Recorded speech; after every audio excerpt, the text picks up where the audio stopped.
What happens after we die? Is there a second chance for purification? The Church teaches us that purgatory is not a place of punishment but a place of hope, where we are made ready to meet God. In our Catholic faith, the journey to eternal life is one filled with grace, and sometimes, a necessary purification. Purgatory is often misunderstood or feared, but it is a place of hope and transformation, where souls are purified before entering the fullness of God's presence in heaven. The Catechism of the Catholic Church tells us that purgatory is a temporary state for those who have died in God's grace and friendship but still need purification before entering heaven. It is a place where the effects of sin, even though forgiven, are purified. It is important to note that purgatory is not for those who have turned away from God entirely, but for those who, through God's mercy, are still on the path to eternal salvation.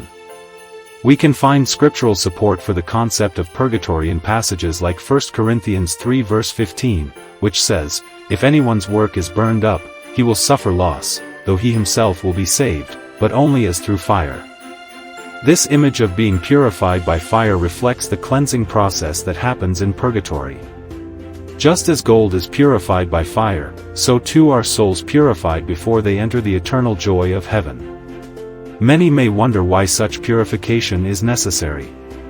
The Bible teaches us in Hebrews 12 verse 14, "Strive for peace with everyone, and for the holiness without which no one will see the Lord."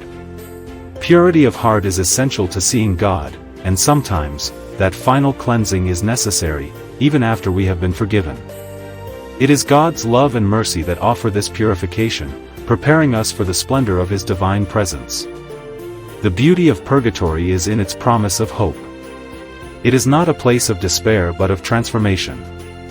In purgatory, souls are assured of their final destination, heaven.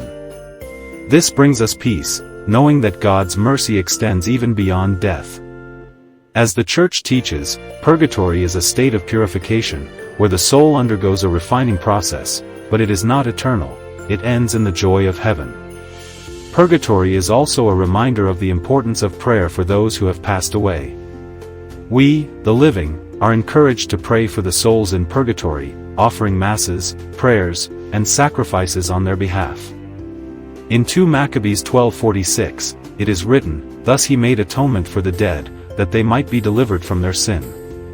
Our prayers can help those who are in purgatory, speeding their journey toward the fullness of eternal life.